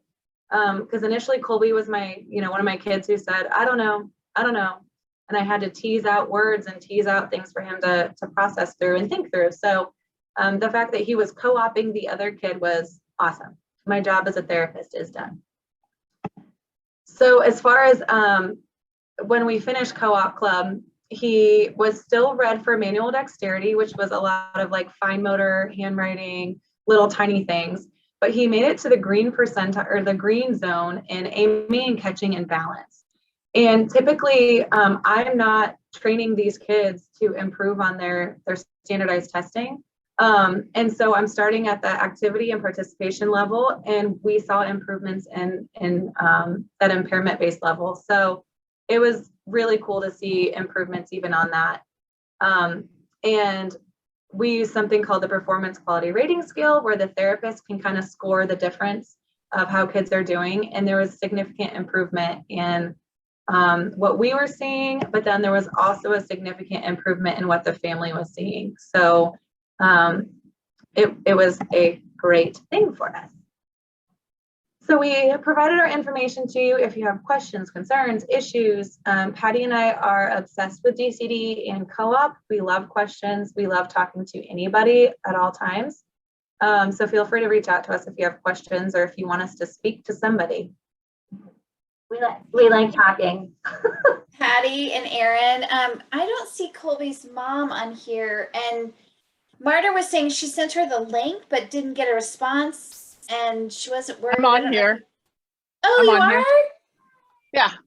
Oh, thanks, Gina. Sorry. You just okay. look like all the rest of the trainees. Fantastic. I'm going to let Patty and Aaron guide you through the next several minutes of asking you to share about your experiences. And thanks so much for being here today. This is Colby's mom, Gina. No problem. Yeah, so poor Gina has just been stuck with me forever and ever. Well, Jenna has been stuck with me forever and ever as we've been kind of guiding Colby through whatever challenges he had at the moment. So do you want to kind of share from the very beginning, Colby? Okay. Well, I think we've been seeing Aaron since he was like 8 or 9 months old. So we have been with her off and on for a very long time. And Colby has always wants to do things. He wants to do all the sports his brothers do, but they definitely do not come easily. So I mean, really, you could see even where he was at the beginning of co-op, that's the improvements that you saw at the beginning before he even went through it were after many years of work with Miss Erin. So when we first started working on basketball, he was, I don't know, probably 5, maybe 6. And he was a disaster. He was a hot mess out there. You know, the ball was on his feet. He, you know, he'd miss the ball half the time. So she's worked with him a lot, you know, constantly reinforcing the co-op method and encouraging us to work with him on the co-op method with things at home. And it's definitely made a difference. I don't know that sports will ever be something that he just are easy for him. I think he's always going to have to really work at it. But what I think the camp, what it was nice was he was there doing something with more than one person. So, because one of his biggest challenges is now, even if he's mostly mastered a skill in practice, carrying that over to a game is very, very difficult because there's a lot more chaos in a game. I mean, it's not a drill. It's not, this is what's going to happen, and then therefore this is what you do. It's having to take the things he's learned and bring them together. And so part of, I know what Erin had talked about ahead of time with co-op camp was to get more kids in there so that it's not just her and Colby or her, me and Colby, but then we can also get, you know, like at times we had Colby and the other boy that was in the program and the other mom and I, and so we could get, and then Erin and I can't remember the person. Bailey. Huh?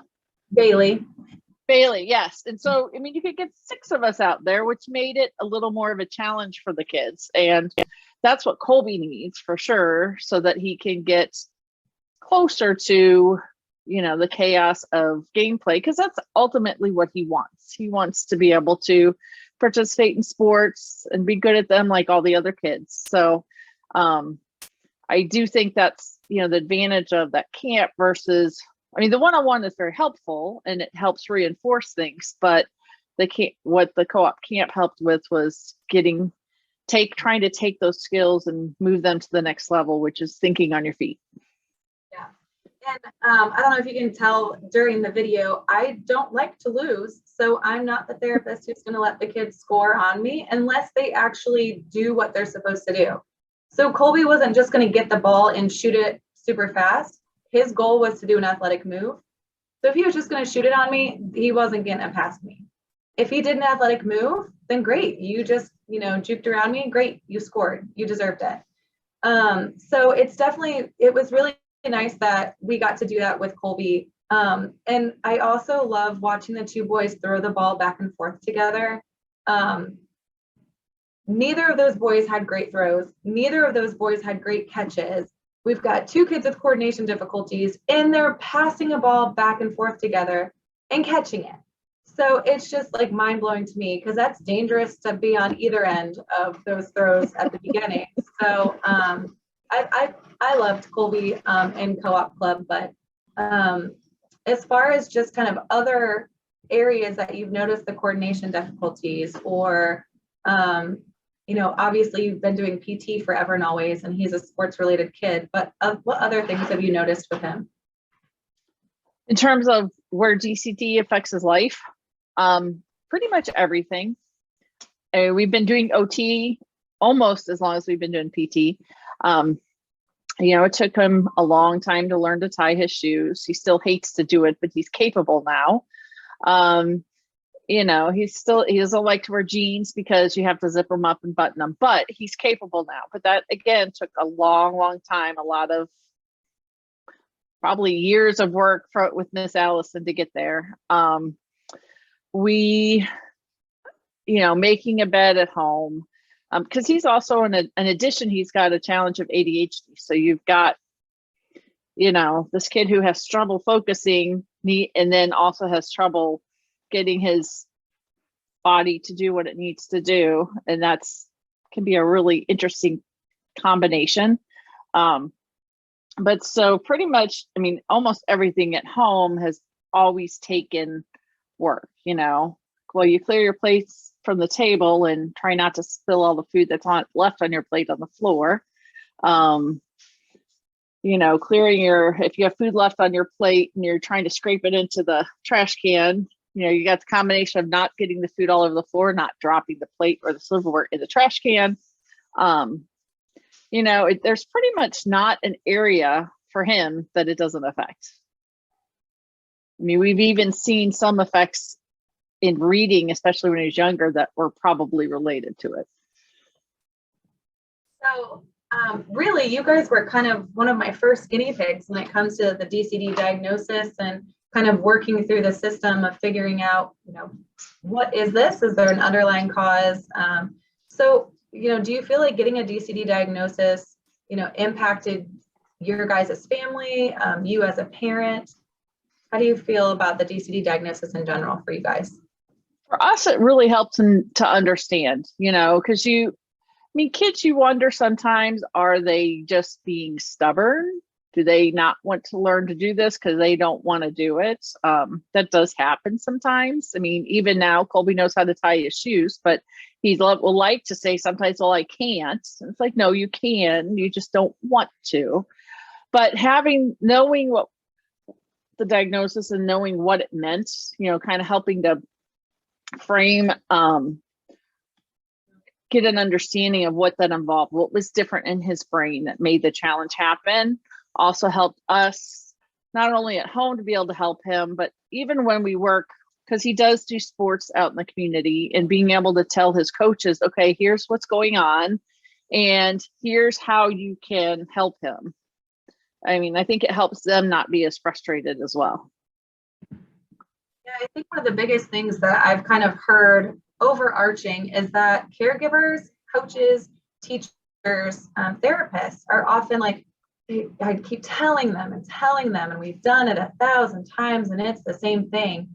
And, you know, with DCD, if we just keep telling them, it's not them making a plan and problem solving and coming up with a solution. It's them trying to remember what someone else told them they needed to be able to do and all of the steps required for that.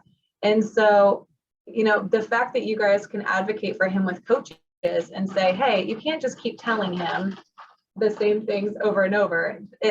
Ask him a question. See if you can point out what he's doing incorrectly and see if he can find it rather than you just telling him, throw it harder, throw it harder. So I think it's been really great that you've been able to kind of help advocate. And the fact that he is an older kid in sports and he's not the most coordinated at these activities yet, but watching some of his soccer videos from the beginning to, I think you showed me some last year maybe, or the year before, you really can't point him out as much as you could initially. Oh yeah, initially you could see him, he was the outlier. Now he is more in there. So. Yeah.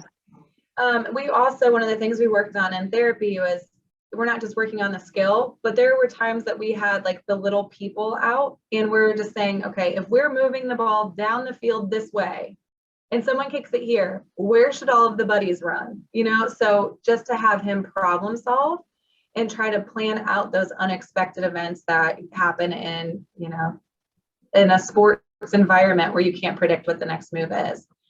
Colby's always really liked practices, and the games are a little more challenging because practice, you know, there are cones and those cones are going to stay there and he dribbles in and out or, you know, does his task and it's a little more predictable. But I think it says a lot about you guys and your family, the fact that he's still interested and still participating in sports after all of these years with us. Yeah, we did have one coach, this was probably 2 or 3 years ago, that because we had just watched a game where he was a hot mess out on the field still during the game.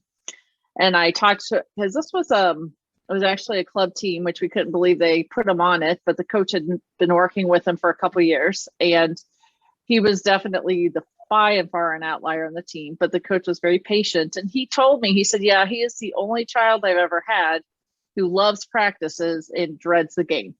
So, I mean, we really, you know, and I think that's part of why he went ahead, had him be on the team, was because he knew Colby would work hard at practices and try to get it. And, you know, he kept trying to help work with him in the game situation to help him make better decisions and think through it. He used to stand on the field in soccer and look like a deer in the headlights. He, you know, if the coach told him, okay, we want you to be at half field, he would stand at half field and the ball could be 6 feet away from him and he would just still stay there because he didn't understand. He couldn't do that, but that's part of what Aaron helped him with to problem solve. Okay, well, what do you do then? So. Sally, do the participants get to ask questions as well, or? Sure they can. Okay. So if Does anybody anybody has have a question for Colby's mom? Yes. Who said yes? I just said, oh, I thought you asked. Oh, I thought you said you're you ready did. to answer questions. Fantastic. If you have a question, raise your hand. I guess is probably the best way to do it. what did you said something a second ago?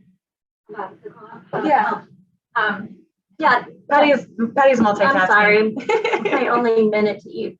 Jenna, I know that you've done a really good job of you're present for all the therapy sessions, and you've done a really I think your understanding of co-op is good. Like you've got a really good understanding of it. I know I've heard you start to use some of the lingo. I'm wondering, has that changed the way you help Colby? I won't say it always does. I mean, let's be realistic. Life as a parent is busy, and sometimes you don't have time to sit there and problem solve. How do we go make your bed today? You know, sometimes it has to be go make your bed. We've talked about it before. I just need you to do it. But it has helped. The one thing that being involved in the sessions, being there and watching how Aaron and Allison have helped him, because some of the time, it's knowing how to explain it to him, you know, or how to ask the questions to help drive him to come up with the answers, and being able to listen to them and hear how they do it. I mean, I remember when Allison was teaching him, I used was zipping a zipper. I mean, it was a challenge. Learning to zip up his jacket was really hard for a while. And when she explained it to him, I was like, oh gosh, yeah, that makes total sense, versus me just telling him to put the thing in the thing, you know.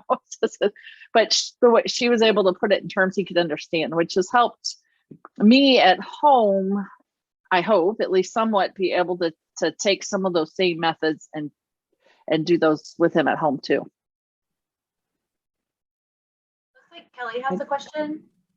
Yeah, I know you mentioned that games are very different than practice or being in therapy. And I apologize if you've said this before, but is there anything specific you guys do before a game that really helps him?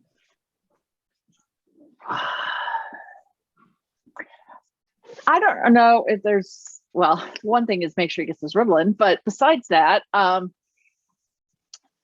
guess, I don't know that I found a whole lot, but we will a lot of times talk about one thing for him to work on. So say, like in soccer, especially when he was having trouble moving around, and Aaron had been talking to him in therapy about, I don't even remember the terms anymore because this has been a couple years ago, but I remember she would talk to him about what to do and how to move around and how to make those decisions. So sometimes on the way there, we would talk about it and talk about, well, remember when you talked with Miss Aaron, what did you guys talk about? And try to get him to remember some of the steps that they talked, just so that it was fresh in his mind. I mean, you can't do too much, you know, we try, you know, it's like one thing for the game, you know, if you can focus on one thing, then, you know, let's do that. You know, like in basketball, shooting is really tricky for him, which reminds me, I should probably do this before his next game to, you know, remind him of the steps he has for shooting or rebounding, either one. I think that's probably the best thing you can do. I mean, and then I think it's just the more practice they get, the more it starts to be, the more some of it can become a habit versus having to think through every step, the more then they can take in the game situation and focus more on what they need to do with the other players versus what do they need to do with their feet and their hands. which is true for any kid, but especially for a DCD kid. I was just going to chime in. You know how people talk about muscle memory, you know, which annoys me, but really what we're talking about when we're talking about muscle memory is that you don't have to stay in that cognitive phase of learning. You don't have to think about every step. And that, you know, that's what we're trying to do. You know, we need to initially give kids, get them to define their own steps, do the steps, and then, like Jenna said, with more practice, it becomes more automatic, more autonomous, which is what I think people refer to as muscle memory. It's, you know, you don't need to talk yourself through as much. It becomes more automatic. Yep. It just takes longer with a DCD kid to get there. And one of the big things, you know, when we initially started working with Colby is we're really focusing on just the small, the actual sports skill. So we were working on passing, and then we would try to make it a little bit harder by maybe somebody would run in between or we would be running. So you're starting very basic, but then now we are at a place with Colby of doing those. Okay, that's great, but how do you know where you're supposed to be? Someone can pass the ball to you, but if you're on the wrong end of the court, you're not available. You're not a helpful player there unless you're with them.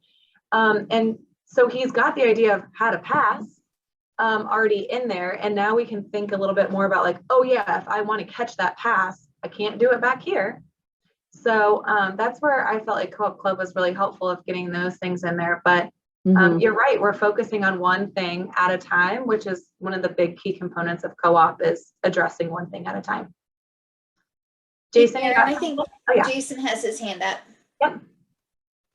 Yeah, so I have a question because I think there's some of this too with balance of like being able to learn a skill, but also learning that maybe that's a skill that is more like, so like where, like if you find it, like, because I probably have some motor sort of things, and sometimes it's about feeling like you can have a good enough with the skill, but then maybe the alternative might be easy, maybe more comfortable, like if it's bad, like if I'm trying to think of like, you know, sometimes they have like adaptive things that are used and that can be part of it, or like, I mean, like I have trouble with buttons, so I know how to master a button and can do it, but it takes a little bit a longer time. So maybe knowing that maybe I'm only wearing like 2 shirts with less buttons, and then using like, how do you sort of like, you know, go with that? Because sometimes understandably part of it too is we want some of those to look normal or perceive normal, and how do you sort of navigate that idea of wanting to do that, but then also doing functional strategies that are also helpful and trying to destigmatize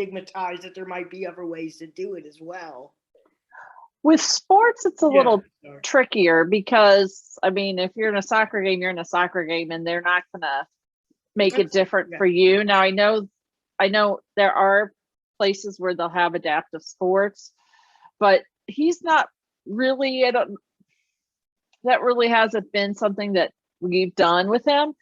Now we have, from an OT perspective, we've definitely done some of that, but we also see a lot of, he doesn't want to be different. So, you know, we found if he had a gripper and if he used this different kind of paper that he wrote better, but he refused to, he would do it in therapy, but he refused to do either one in class because he didn't want to be using a different paper or different looking pencil than any of the other kids. So that, I mean, one of the challenges, I think, now, on the other hand, that's why half the time he leaves his jeans buttoned up and then he just slides them up somehow. He's skinny, so I guess he can manage that. He's not a girl, he doesn't have hips. But, and you know, he'll probably, like a button-up shirt, he would probably leave it buttoned and then just unbutton the top button kind of thing. I did that with my shoes. I would leave them untied. I would leave them tied and just slip them off, and just it's finding sort of that. Sorry, not to. No, he does that too. He will slip his shoe. Actually, even my 2 kids who don't have DCD do that too. They'd hate to slow down and tie their shoe, but I mean, I think there are definitely those things. Now, for a while, before he got better at tying his shoes, we did actually get these elastic. It was like an elastic, I don't know, they were elastic and then it had a slide on it. And we did use those for a while, but you know, once he did master it, we wanted him wearing tied shoes so that he would at least periodically need to tie them. So he could keep that skill up, because that is one thing, is if he doesn't do it for a while, it's definitely a backsliding. Yeah, no, that's fair. I guess the second question, if it's okay, if anybody else doesn't Sure. have one, is, you touched on it a little bit with coaches and stuff. What societally would you like to see in some ways change so that there's more understanding of this too? So because some of that wanting to not be different is because the way we sort of frame some of disorders and stuff overall, that it's seen as, well, this is different because there's something wrong, rather, and sometimes because differences can also sometimes be seen as good depending on context that it's in. So like, what societally, sorry, I'm trying to, No. would you like to see to be more supportive of, at least also as well, with sort of being able to feel like there's skill building as well? Well, I don't know how I can say societally, but I can say that there have been a couple coaches that he's had that we've talked about, the challenges and a different way to approach teaching him. And I know they've mentioned that knowing that and having that information helps them to coach all kids better. Because I think so oftentimes, regardless of whether it's a kid with challenges or not, the language a coach uses doesn't always mean anything to them. I mean, it sounds silly, but in soccer, when my husband was coaching the kids and he told them to be on the left or the right side of the field, I said, did you check to make sure they know the left and the right? Because they don't always know their left and their right. And like, there's a couple terms he's used when he's talked to Colby about basketball or soccer. And I'm like, what is that anyway? Because I didn't know what it meant. And I think because he had played those sports, he had some lingo that, because it's not that you can't introduce that lingo, but I think assuming that all kids know it can be a problem. And when they have to take and kind of break down the skills, I think that forces them to go, instead of using the lingo, it forces them to put it in simpler terms, which takes that part of the problem out, if that makes sense. Yeah, thank you so much. Good questions, Jason. I think one of the big things when Patty and I were really looking at co-op and just trying to help kids learn things themselves is that it takes, like, I'm not teaching you how to ride a bike. Patty's not teaching you how to tie your shoes. Mom's not teaching you how to throw your stuff away without losing the fork. You're learning how to do those things. And you get to take all of that into, I did this, instead of I needed Aaron to tell me how to do this. And so that's one of the big things we try to do with our treatments at Children's, is try to make it so it's not me, like, I'm helping to facilitate. I'm helping, mom to understand, like, let's ask a question instead of just telling him how to do it. To be able to see what kind of things he comes up with. And he's going to need assistance. And he's going to need some guidance. But like, he's coming up with things, and he's still finding that he's enjoying soccer and he's enjoying sports. And these are things that, like, he's been able to keep doing because he has a family who's, an advocate for him and helps to adapt when he needs adaptations, but helps push him when he needs to learn things. And I guess any other questions, final thoughts, Sally? I would just say that I really appreciate that folks are interested and excited to see the ways in which these kids can improve and participate further. And so I really love the discussion. Super pleased that Patty and Aaron were able to be with us today. I had one memory of a little girl that I worked with, and we weren't doing co-op in specific, but she definitely had motor delays. And she was in half kneeling on the floor, and I was teaching her to throw overhand. Everything she did was underhand. And I used to tell her to pick up the beanbag and pretend the beanbag's the animal's gonna tell you a secret in your ear. And then from there, throw. And I would say overhand or whatever, and she couldn't get it. And so I did the motion and I said, "What do you call this?" And she said, "That's a zip." And I said, "Okay, can you do a zip?" And she did a zip 10 times in a row. There's just so many neat things about a kid using their own language and learning how to problem solve a situation. And these techniques can also work on children with cerebral palsy and some other diagnoses. There's some good evidence around that. And so really grateful that we had this time to chat together. Patty and Aaron are available at Children's if you guys have kids on your caseload or folks that you want to ask further questions about. Let us know and we can get you their contact information if it's not already on the PowerPoint. And just thanks again, everybody. And thanks again, Mrs. Baldwin, for being with us. That was super helpful. And we love the videos of Colby. That was awesome. No problem. Aaron and Allison have been wonderful in his development over the years. And so we're always happy to help support for other people. So. And we just keep dragging her back for more That's things. right. So we have our ITT meeting at 3:05. I'm typically on that. I have to scoot actually to catch a plane because of all the snow coming tomorrow. I'm not going to be traveling tomorrow. I'm traveling tonight instead. And so Marta, did I see you? Marta will be back on. Her camera's off. But if you guys will take like a 5-minute break, folks will come back and I'll see you guys next week. Yeah, Jenna, we're all finished. So thank you so much. All right. Take care. Allie, have travels, safe Sally. travels. Thanks, You too, guys. Kim. We'll see you there, Kim. Oh yeah, you too, Kim.